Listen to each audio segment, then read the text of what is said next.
Hello student, मैं engineer SK गिरी और आज हम लोग पढ़ेंगे सदिश विश्लेषण का लेक्चर नंबर 5। और आज के क्लास में हम लोग पढ़ेंगे सदिशों का जोड़। और सदिशों के जोड़ में हम लोग पढ़ने वाले हैं गणितीय विधि, जिसको इंग्लिश में एनालिटिकल मेथड या मैथमेटिकल मेथड बोलते हैं। क्लियर? तो चलिए हम लोग क्लास स्टार्ट करते हैं। सबसे पहले मैं आपको बता दूं कि सदिशों का जो जोड़ होता है वह दो विधि द्वारा किया जाता है। एक होता है ज्यामितीय विधि और दूसरा होता है गणितीय विधि। तो ज्यामितीय विधि के बारे में हम आपको लेक्चर नंबर 4 यानी कि इसके पीछे वाले लेक्चर में डिस्कस कर चुके हैं। तो जो स्टूडेंट इस लेक्चर को देख रहे हैं वह लेक्चर नंबर 4 को अवश्य देखें। क्लियर? तो आज के क्लास में हम लोग गणितीय विधि के बारे में डिस्कस करेंगे। क्लियर? तो सबसे पहले आप हेडिंग लगाएंगे गणितीय विधि। आप लोग हेडिंग लगाइए, सब कोई अपना अपना नोटबुक निकालिए, नोट्स आप खुद से बनाइए, ज्यादा बेहतर रहेगा।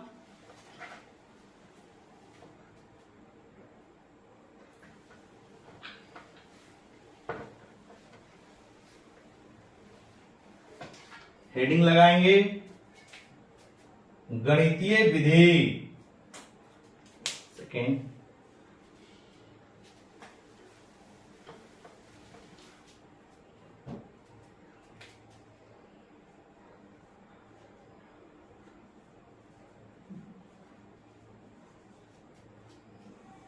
Analytical method.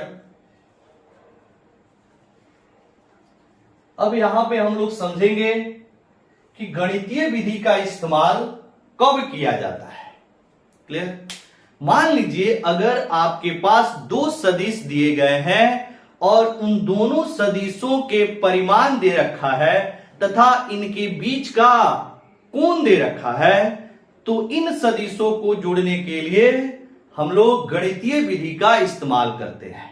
जैसे मान लीजिए यहां पर दो सदिश दिया है, सदिश ए तथा सदिश बी, और इन दोनों सदिशों के बीच का कोण भी दिया हुआ है।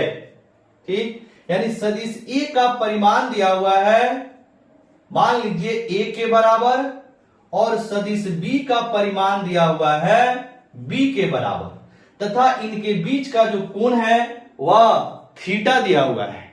तो आपसे पूछ रहा है कि इन दोनों सदिशों को जब आप जोड़ेंगे उनका परिमाण क्या होगा।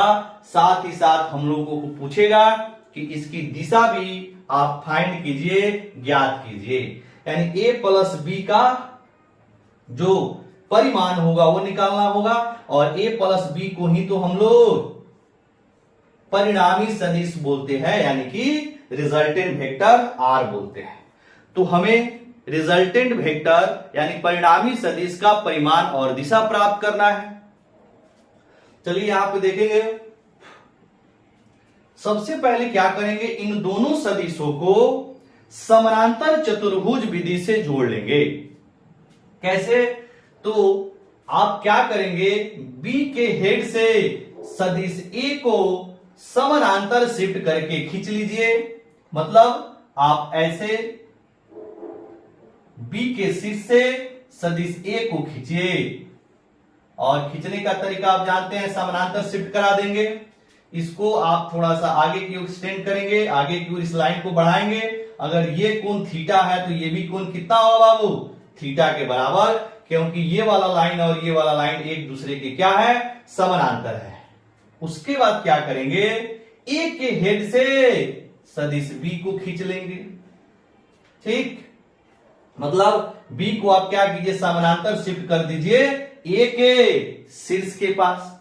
अब यहां पर क्या होगा, ये जो लाइन है यानी कि ये जो विकर्ण बनेगा, यही विकर्ण परिणामी सदिश आर के बराबर होगा, जो कि ए प्लस बी के बराबर होगा। अब हम लोग क्या करेंगे, इस पॉइंट को मान लीजिए ओ, इस पॉइंट को मान लीजिए पी, इस पॉइंट को क्यू, इस पॉइंट को आर। यानी कि अगर कोई बोले कि ए का जो परिमाण है वह किसके बराबर होगा? तो ए का परिमाण किसके बराबर होगा? ओपी के बराबर होगा, क्योंकि सदिश की जो परिमाण होती है वह तीर की लंबाई को दर्शाता है, ये हम लोग जानते हैं। तो ये आपका ए का परिमाण ओपी के बराबर हो गया। उसी तरह यहां पर सदिश बी का जो परिमाण होगा वह ओआर के बराबर हो जाएगा। क्लियर? और यहां पर देखिएगा जो ओपी होगा वह क्यूआर के बराबर होगा, क्योंकि जो समानांतर चतुर्भुज होते हैं उनके आमने सामने की भुजाएं समानांतर और बराबर होती है। तो ओपी बराबर क्या हो जाएगा? यहां पर क्यूआर हो जाएगा। और क्यूआर किसको प्रदर्शित कर रहा है? तो सदिश ए को प्रदर्शित कर रहा है। नहीं, तो क्यूआर जो होगा, क्यूआर सदिश ए के परिमाण के बराबर हो जाएगा। उसी तरह यहां पर जो ओआर है वह आपके पीक्यू के बराबर हो गया। नहीं, तो हमें ए प्लस बी का परिमाण निकालना है। तो ए प्लस बी किसके बराबर होगा? ए प्लस बी हम लोग का क्यू इंटू ओ के बराबर है, या ओ क्यू के बराबर हो गया।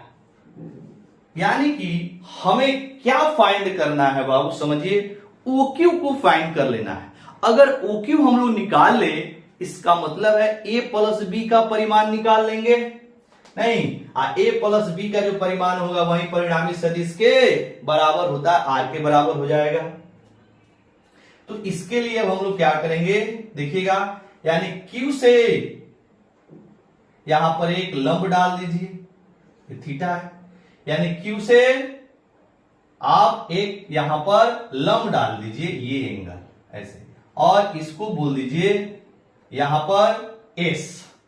ठीक है? यानी जो आपका क्यूएस जो है वह यहां पर ओआर के परपेंडिकुलर है, यानी ओआर को आगे की ओर बढ़ाकर और क्या करेंगे? यहां से क्यू से परपेंडिकुलर डाल देंगे। ठीक है? इतना काम हमने किया। अब हम लोग क्या करेंगे? यहां पर क्यूएस का मान कितना होगा वो निकाल लेंगे, और आरएस का मान कितना होगा वो निकाल लेंगे। उस दोनों के मदद से, यानी कि क्यूएस और आरएस के मदद से, क्यूएस और आरएस के मदद से हम लोग क्या करेंगे? ओ क्यू निकालेंगे पाइथागोरस थ्योरम यूज करके। अब हम क्या क्या बोले यहां पर आप समझना। सबसे पहले यहां लेंगे किस त्रिभुज में? तो आर एस क्यू में, यानी कि समकोण त्रिभुज आर एस क्यू में क्या लेंगे? मान लीजिए यहां पे हमने लिया साइन थीटा। तो साइन थीटा बराबर क्या होता है? लंब बटा कर्ण। तो लंब हो गया आपका क्यूएस और कर्ण हो गया आपका आरएस। आरएस किसके बराबर है बाबू? आरएस। आरएस, एक सेकेंड, आरएस नहीं होगा, लंब बटा कर्ण होता है। तो क्यूएस बटा आरक्यू, आरक्यू कर्ण है यहां पर, आरक्यू देख लीजिएगा। अगर हम लोग यहां साइन थीटा लेंगे तो ये लंब बटा कर्ण, यानी कि क्यूएस बटा आरक्यू।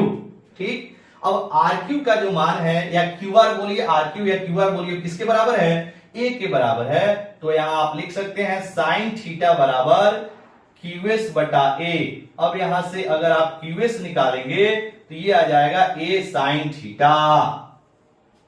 ठीक? अब इसी तरह इसी त्रिभुज में आप कॉस थीटा ले लीजिए। Now cos theta is equal to, ये होता है आधार बटा कर्ण, यानी कि आर एस बटा कर्ण हो जाएगा आपका आर क्यू या क्यू आर।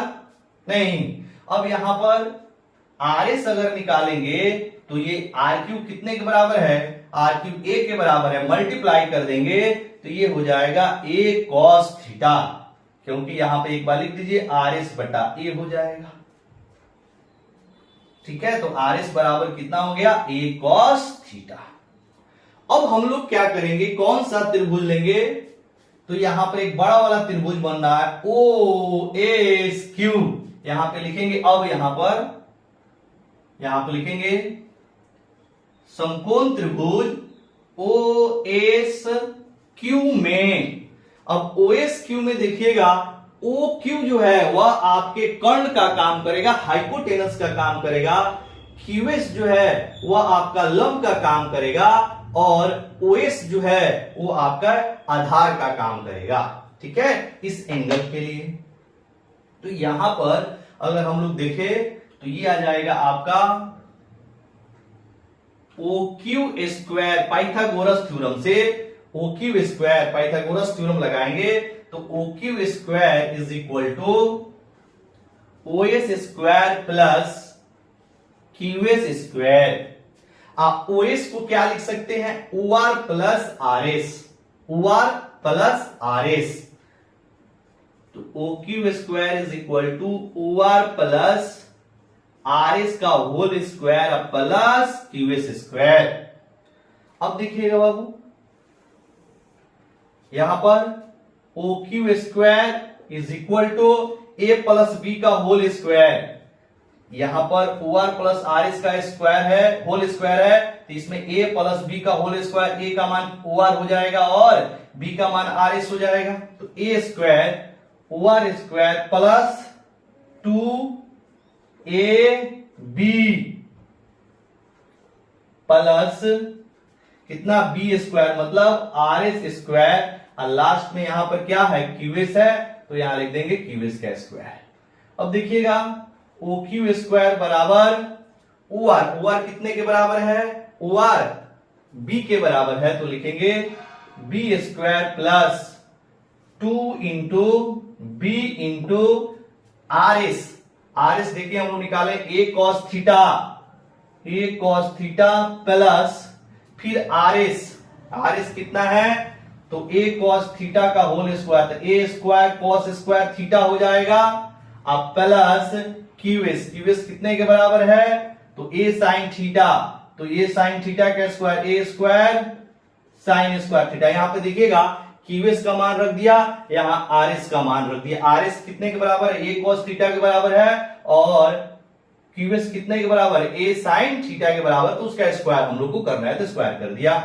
अब यहां पर देखिएगा ओ क्यू स्क्वायर बराबर ये हो गया आपका बी स्क्वायर, अब प्लस यहां पर आप देखिए 2ab cos थीटा, यहां पर 2ba cos थीटा है, तो पहले हमने b को लिख दिया, सॉरी पहले a को लिख दिया, उसके बाद b को लिख दिया, ऐसा कर सकते हैं। और फिर प्लस यहां पर एक कॉमन आ जाएगा, तो cos square theta plus sine square theta. अब आप जानते हैं cos square theta plus sine square theta कितना होता है, 1 के बराबर हो जाता है।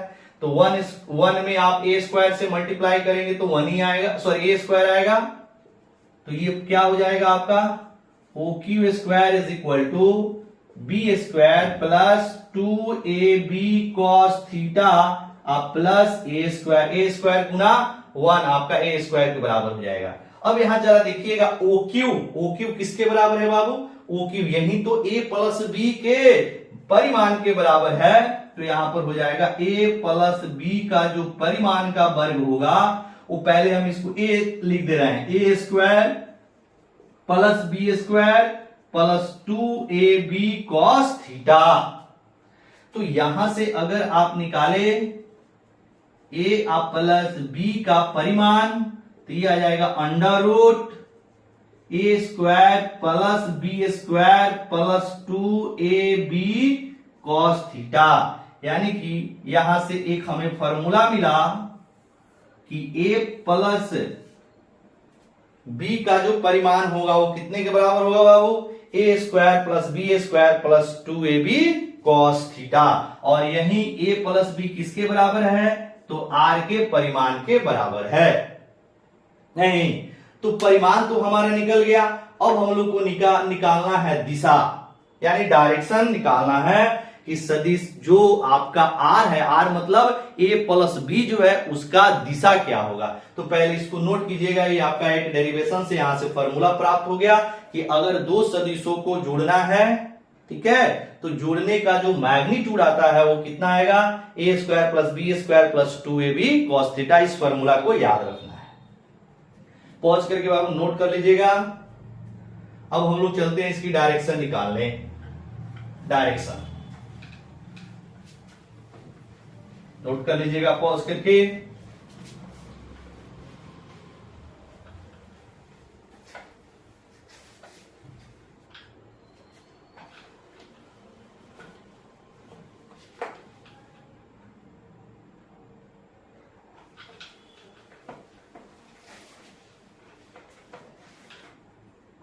यहां पर देखते हैं दिशा के लिए मान लीजिए कि ये जो आपका रिजल्टेंट वेक्टर आर है वह बी सदिश के साथ अल्फा कोण बनाती है। यहां पे लिखेंगे माना वेक्टर आर यानी सदिश आर सदिश बी के साथ अल्फा कोण बनाती है, हम लोग मान लिए। तो अब इसी बड़े वाले त्रिभुज को देखेंगे किसमें, या लिखेगा समकोण त्रिभुज OSQ में अगर हम लोग लिखे यहां पर tan अल्फा, तो tan अल्फा बराबर क्या होता है, लंब बटा आधार, नहीं P बाई B। तो P का मान कितना हो जाएगा, QS हो जाएगा। अरे यहां पर ये अल्फा लेंगे तो ये इसके लिए लंब का काम करेगा और ये आधार का काम करेगा, QS हो जाएगा। और यहां पर आधार कितने के बराबर हो जाएगा, OS के बराबर हो जाएगा। अब यहां से देखिएगा QS बटा OS को हम क्या लिख सकते हैं, OR प्लस RS। अरे ये OS है, OS को क्या लिखा जा सकता है, OR प्लस RS। ध्यान दीजिए OR प्लस RS। अब हम लोग यहां पर QS का मान निकाला था, देखिएगा QS का जो मान आया था वो आया था A साइन थीटा, और OR कितने के बराबर है, OR B के बराबर है, तो ये B प्लस RS आया था A साइन थीटा। तो tan अल्फा बराबर हो गया A साइन थीटा, सॉरी ये आपका आया था A cos theta, A cos theta. यानी RS का जो मान आया था, यहां पे जो RS का मान आया था वो आया था A कॉस थीटा, और QS का जो मान आया था वो आया था A साइन थीटा। तो यहां पर रख दिया QS बराबर A साइन थीटा, OR कितने के बराबर, B के बराबर है, और RS कितना के बराबर है, तो A साइन थीटा के बराबर है। ठीक है, तो tan अल्फा बराबर हो गया A साइन थीटा बटा B plus A cos theta. तो यहां से अगर आप अल्फा निकालेंगे तो क्या मिलेगा बाबू, tan inverse A sign theta बटा में B plus A cos theta. तो ये डायरेक्शन के लिए, और ये किसकी मतलब ये जो अल्फा बन रहा है वह किस सदिश के साथ बन रहा है, तो ये बन रहा है सदिश B के साथ।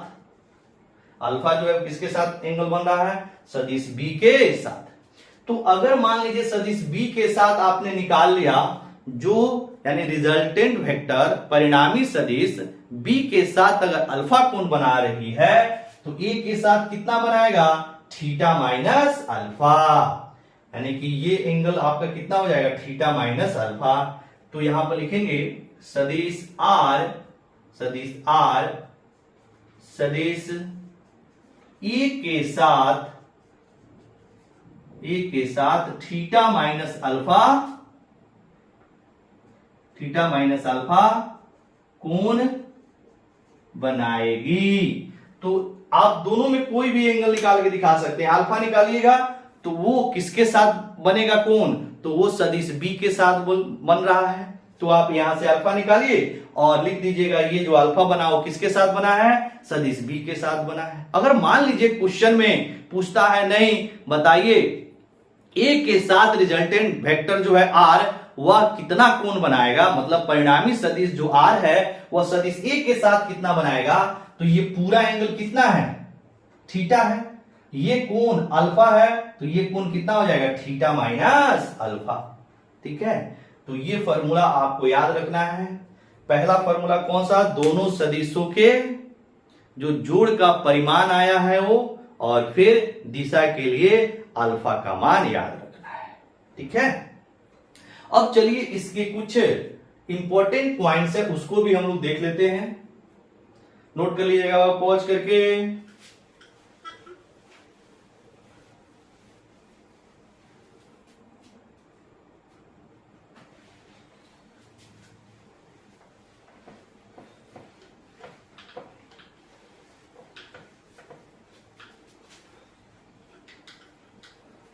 अभी हम लोग फॉर्मूला डिराइव किया कि अगर आपका दो सदिश दिया हुआ है तो उन दोनों सदिशों के जोड़ का जो परिणामी सदिश आर आया है उसका परिमाण यानी ए प्लस बी का जो परिमाण है वो कितना आएगा, a square plus B square plus 2ab cos theta. और थीटा क्या है, सदिश ए और सदिश बी के बीच का कोण है। अब जो ये परिणामी सदिश आया है आर, उसकी दिशा निकालने के लिए हम लोग यहां पे निकालते हैं alpha. Alpha is equal to tan inverse A sine theta बटा में B plus A cos theta. और ये जो अल्फा बनता है किसके साथ बनता है, सदिश बी के साथ। ठीक है, तो ये हम लोग दिशा के लिए इस्तेमाल कर लेंगे। ठीक, अब इसकी जो पहली पॉइंट है, मान लीजिए कि अगर दोनों सदिश एक दूसरे पर लंबवत है तो डायरेक्ट कौन सा फॉर्मूला यूज करेंगे। अगर दोनों सदिश एक दूसरे पर लंबवत है, अगर हम लोग यहां पर लिखे पॉइंट नंबर 1, इंपॉर्टेंट पॉइंट, महत्वपूर्ण बिंदु इसका, यदि दोनों सदिश एक दूसरे पर लंबवत हो तो, मतलब इस तरह का अगर डायग्राम बने, ये मान लीजिए सदिश ए है, ये सदिश बी है, मतलब इनके बीच का कोण कितना है, 90 डिग्री है। तो इसके लिए आप डायरेक्ट कौन सा फॉर्मूला यूज करेंगे, सदिश आर का जो परिमाण होगा वह हो जाएगा a square plus B square plus 2ab cos 90। अब cos 90 का मान होता है 0, तो ये पूरा टर्म हो जाएगा 0। तो जो परिणामी सदिश का परिमाण आएगा वो कितने के बराबर आएगा, रूट अंडर ए स्क्वायर प्लस बी स्क्वायर के बराबर होगा। अब अगर अल्फा निकाले तो कितना हो जाएगा, अल्फा बराबर ए साइन थीटा मतलब 90 डिग्री, आप प्लस, सॉरी यहां पे tan इनवर्स छूट रहा है, tan inverse A sine 90, alpha is equal to tan inverse A sine 90 plus, sorry बटा में b प्लस ए cos 90। अब इसको आप सॉल्व करेंगे तो यह आ जाएगा tan इनवर्स ए और साइन 90 होता है 1, तो a गुना 1 कितना होगा a, अब बटा में b, आइए हो जाएगा cos 90 कितना 0, तो a गुना 0 0। हल करने के बाद कितना आएगा, tan inverse a by b किसके साथ, तो वेक्टर b के साथ। तो आप डायरेक्ट फॉर्मूला लगाइएगा कि अगर दो सदिश एक दूसरे पर लंबवत है तो परिणामी सदिश जो होगा वह रूट अंडर ए स्क्वायर प्लस बी स्क्वायर के बराबर होगा, और अल्फा का जो मान होगा वो tan inverse A by B के बराबर होगा। डायरेक्ट फॉर्मूला आप नोट कर सकते हैं, इसी का इस्तेमाल करेंगे। ठीक, नेक्स्ट मान लीजिए अगर आपका दोनों सदिश एक दूसरे के समानांतर हो, अर्थात दोनों एक ही दिशा में हो, तब हम लोग कौन सा डायरेक्ट फॉर्मूला इस्तेमाल करेंगे, इसको समझना है। यहां पर मान लीजिए दूसरा पॉइंट हमने दिया, यहां दोनों सदिश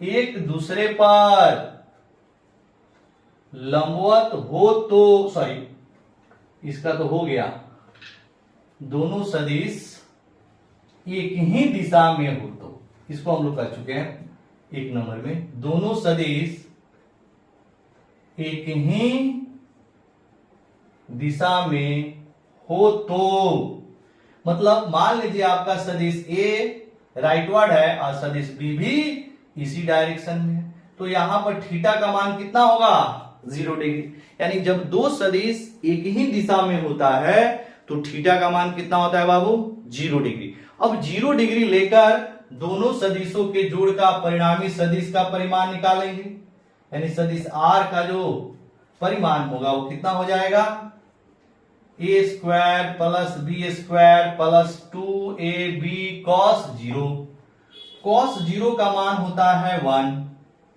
तो a square plus B square plus 2ab गुना 1 मतलब 2ab। क्या यह a प्लस बी के होल स्क्वायर के बराबर है? तो बिल्कुल है। तो होल स्क्वायर से ये आपका स्क्वायर रूट कैंसिल हो जाएगा, यानी सदिश r का जो परिमाण होगा वह डायरेक्ट a प्लस बी के बराबर हो जाएगा। जैसे मान लीजिए अब क्वेश्चन क्या पूछता है कि दो सदिश जिसका परिमाण 5 मीटर और 12 मीटर है, यदि दोनों सदिश एक ही दिशा में हो तो इनके जोड़ के परिणामी सदिश का परिमाण ज्ञात करें। तो यानी डायरेक्ट एक को मान लेंगे 5, दूसरे को मान लेंगे 12, नहीं यानी कि क्या हो जाएगा 5 और प्लस 12 यानी कि 17 हो जाएगा। 17 यूनिट, जो भी यूनिट देगा उसी यूनिट में हो जाएगा। क्लियर? अब इसकी अगर हम लोग डायरेक्शन की बात करें तो यहां से अल्फा बराबर क्या हो जाएगा, tan इनवर्स a sin 0 अब बटा में b प्लस a cos 0। अब देखिएगा अल्फा बराबर tan इनवर्स, ये पूरा टर्म 0 बटा, क्योंकि साइन 0 0 होता है, b प्लस a। अब 0 बटा कुछ भी क्या हो जाएगा आपका 0, तो अल्फा बराबर tan इनवर्स 0, tan इनवर्स 0 कितने के बराबर होता है? तो 0 के बराबर। और ये अल्फा किसके साथ बना? तो सदिश b के साथ, b के साथ। कहने का मतलब है कि जो परिणामी सदिश है वह सदिश b के साथ 0 डिग्री का कोण बना रही है। मतलब क्या है कि जो परिणामी सदिश r होगा सदिश b के ही दिशा में होगा, यानी कि परिणामी सदिश किसके दिशा में होगा? ऐसे b के दिशा में होगा। अब b किसके दिशा में है? तो a के दिशा में है। इसका मतलब क्या है कि अगर दो सदिश समान दिशा में हो तो उन दोनों सदिशों के जोड़ के जो परिणामी सदिश होता है उन्हीं सदिशों के दिशा में होता है। मतलब a, b और r तीनों समान दिशा में होंगे। तो यहां पे लिख सकते हैं सदिश a कोमा सदिश b एवं सदिश r एक ही दिशा में होंगे, यानी कि सब एक ही दिशा में। नोट कर लीजिएगा, देखिएगा इसका इस्तेमाल जब हम लोग बड़े बड़े क्वेश्चन करेंगे तो यहां पर इन छोटे छोटे पॉइंटों को लेके आगे बढ़ते हैं तो क्वेश्चन जो होता है वो आपका आसान हो जाता है। नहीं, इसको नोट करते जाइएगा बाबू। चलिए तीसरा पॉइंट है कि मान लीजिए अब की बार दोनों सदिश एक दूसरे के विपरीत दिशा में है, तो क्या एंगल का मान 180 डिग्री होगा? जी बिल्कुल होगा। तो यहां पर तीसरा पॉइंट लगाइएगा, नंबर 3 लगाएंगे। यदि दोनों सदिश एक दूसरे के विपरीत दिशा में हो तो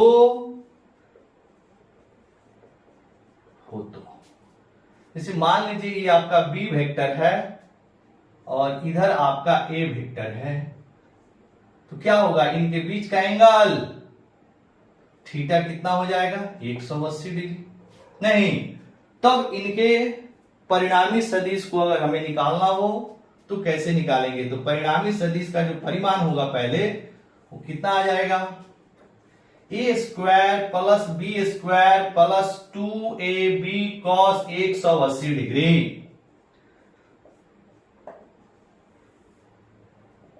तो यहां पर a square plus b square plus 2ab cos 180 का मान होता है बाबू -1। cos 180 का मान होता है -1, याद रखना है। cos 180 का मान -1 होता है। अब यहां पे रखेंगे तो कितना हो जाएगा? a square plus b square minus 2ab हो जाएगा, -2ab, क्योंकि यहां पे माइनस यहां पे प्लस, प्लस माइनस माइनस।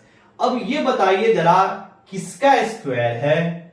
तो किसी ने बोला कि सर ये a माइनस बी का स्क्वायर है, जैसे आपने बोला कि सर a माइनस बी का स्क्वायर होता है a square plus B square minus 2ab, और हमने बोला ना ये b माइनस ए का स्क्वायर है, तो b वही आएगा।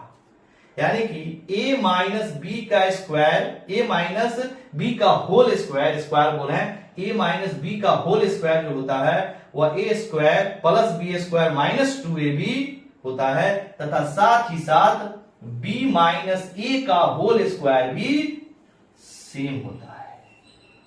b माइनस ए का होल स्क्वायर भी हो जाएगा B square plus a square minus 2ab। तो अब देखिएगा कब हम लोग a माइनस बी लेंगे और कब हम लोग b माइनस ए लेंगे, क्योंकि यहां पर होल स्क्वायर यानी स्क्वायर से अंडर रूट कैंसिल हो जाएगा, इसके भी स्क्वायर से अंडर रूट कैंसिल हो जाएगा। तो अब यहां पे समझना है मैग्नीट्यूड कभी भी निगेटिव नहीं होता है, याद रखना है। परिमाण कभी ऋणात्मक नहीं होता है, परिमाण कभी ऋणात्मक नहीं होता है।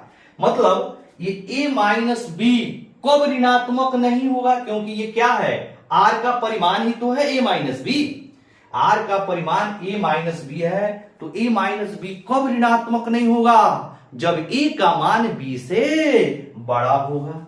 यानी a का मान अगर b से बड़ा है तो फॉर्मूला लगाइएगा a माइनस बी, और b माइनस ए कब आपका ऋणात्मक नहीं होगा, जब आपका b बड़ा होगा a से तब। मतलब अब आपका जो यहां पे रिजल्टेंट वेक्टर r का फॉर्मूला a माइनस बी भी होगा, लेकिन ये कब, जब a बड़ा होगा b से तब, और b माइनस ए लगाएंगे फॉर्मूला कब, जब आपका b बड़ा होगा a से तब। ठीक है, ये इसलिए किया क्योंकि परिमाण कभी ऋणात्मक नहीं होता है, इसीलिए। अब यहां इक्वल भी ले सकते हैं, इक्वल भी ले सकते हैं, इक्वल भी ले सकते हैं, जीरो हो सकता है। जैसे मान लीजिए a और b दोनों आपस में बराबर हो गए, a का परिमाण भी 10 मीटर और b का परिमाण भी 10 मीटर, तो चाहे आप a माइनस बी कीजिए और चाहे आप b माइनस ए कीजिए, आंसर शून्य आएगा दोनों से। तो इसमें आप इक्वल टू का भी साइन लगा सकते हैं, परिमाण निगेटिव नहीं होना चाहिए। ठीक, अब देखिएगा जो रिजल्टेंट वेक्टर की जो दिशा होती है वह हमेशा बड़े वेक्टर की ओर होता है।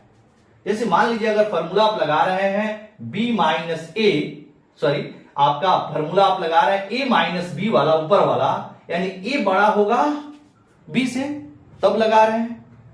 तो इस केस में जो रिजल्टेंट वेक्टर का यानी r का जो दिशा होगा वह सदिश a की दिशा में होगा। अब b माइनस ए फॉर्मूला लग रहा है, अर्थात b बड़ा होगा a से तब इस समय जो रिजल्टेंट वेक्टर की दिशा होगी वह सदिश b की दिशा में होगी। तो यहां पर आप नोट करके क्या लिखेंगे, यहां पर लिखेंगे सदिश r की दिशा बड़े सदिश की दिशा में होता है। इस चीज को याद रखना है, जो सदिश बड़ा होगा, अगर सदिश b बड़ा होगा तो रिजल्टेंट वेक्टर यानी कि परिणामी सदिश की दिशा b की ओर होगा, अगर सदिश a बड़ा होगा तो परिणामी सदिश की दिशा सदिश a की दिशा में होगा, जो बड़ा होगा उसी की दिशा में होगा। ठीक है, इसका भी इस्तेमाल हम लोग क्वेश्चन में करेंगे। ठीक, चलिए अब देखिएगा चौथा जो रिजल्ट है, चौथा जो पॉइंट है, इसको हम लोग समझते हैं।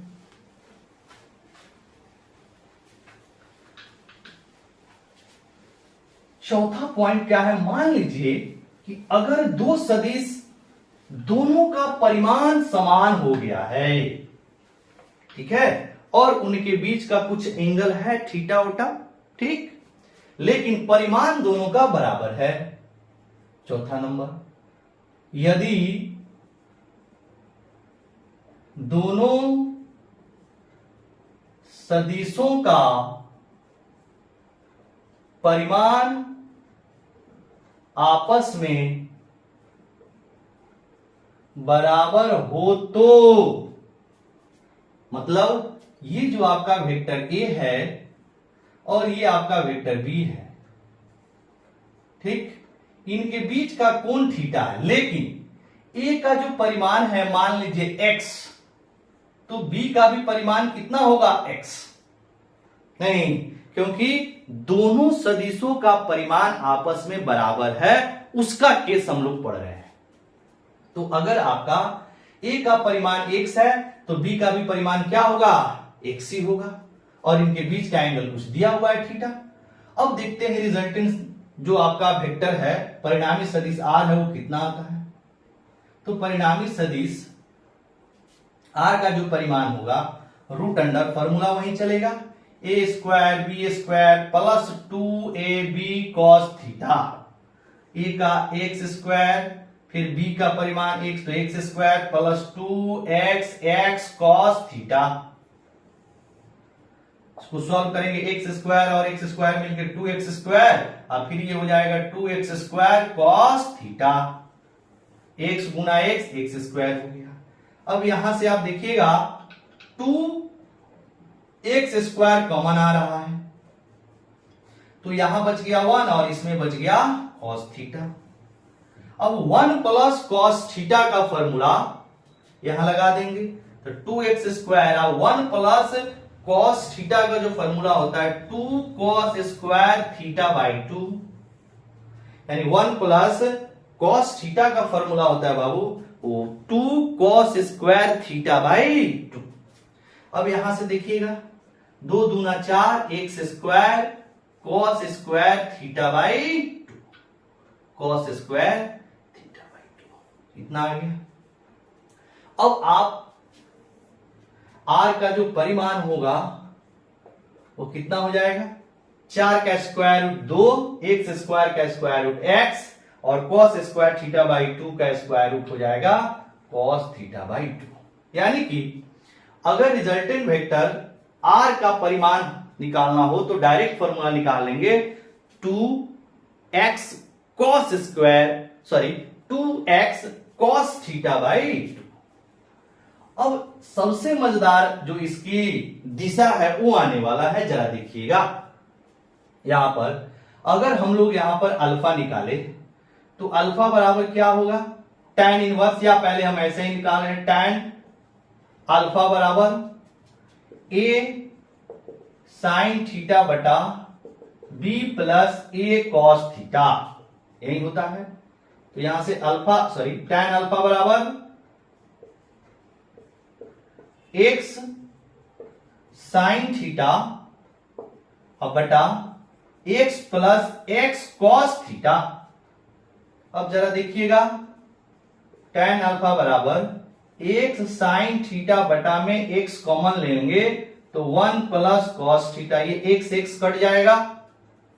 अब साइन थीटा का एक फॉर्मूला होता है, क्या फॉर्मूला होता है? तो 2 sine theta by 2 into cos theta by 2 whole divided by 1 plus cos theta, ये आपका त्रिकोणमिति का एक फॉर्मूला है।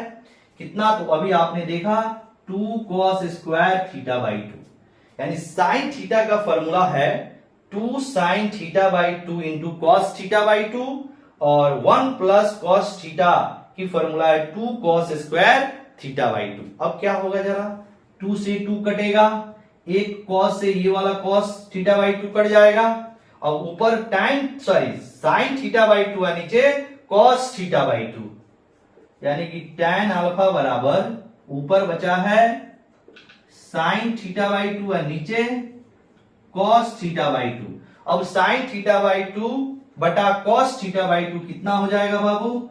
tan theta by 2। अब दोनों तरफ से tan हट जाएगा, मतलब अल्फा बराबर हो जाएगा थीटा बाई 2। क्या मजेदार निकला कि अगर आपका दो सदिश की परिमाण अगर आपस में बराबर है तो जो परिणामी सदिश होगा इन दोनों सदिशों के बीच से होकर गुजरेगा। मतलब ये जो अल्फा है वह आपका बी के साथ कोण बना रहा है, बी के साथ ये अगर आपका थीटा बाई 2 है, यही ना थीटा बाई 2 है अल्फा, तो अगर आपका अल्फा थीटा बाई 2 है तो ये भी एंगल तो थीटा बाई 2 होगा, क्योंकि अगर ये पूरा एंगल थीटा है और ये आपका अल्फा बी जो अल्फा होता है सदिश आर सदिश बी के साथ जो कोण बनाता है वही होता है।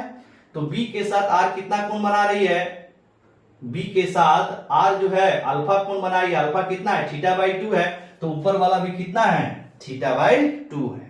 यानी कि ये बात को याद रखना है कि अगर दो सदिश जिसका परिमाण आपस में बराबर होता है तो उनके जो परिणामी सदिश है यानी जोड़ के जो परिणामी सदिश है वह दोनों सदिशों के बीच से होके गुजरेगा, यानी दोनों सदिशों के बीच का जो कोण है उसका समद्विभाजक होता है।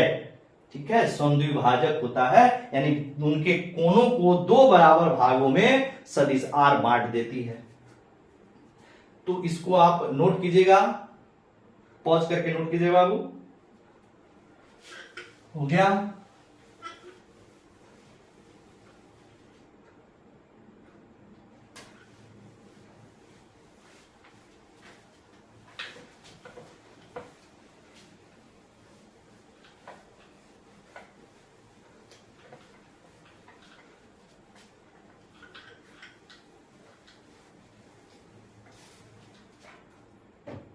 यहां पर एक स्टार पॉइंट करके लिखेंगे,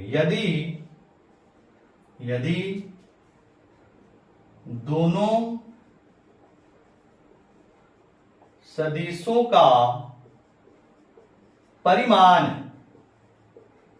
आपस में बराबर हो तो इनके जोड़ का परिणामी सदिश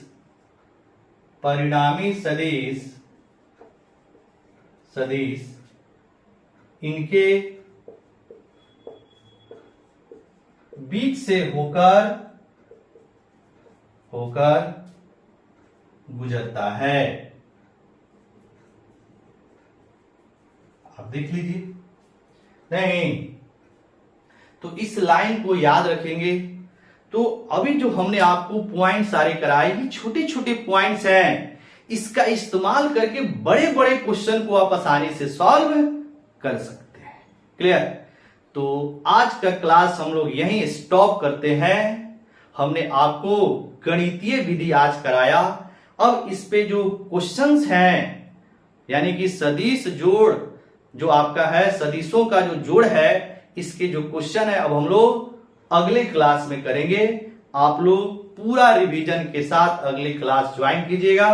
आप लोग पढ़ते रहें। Very very thank you.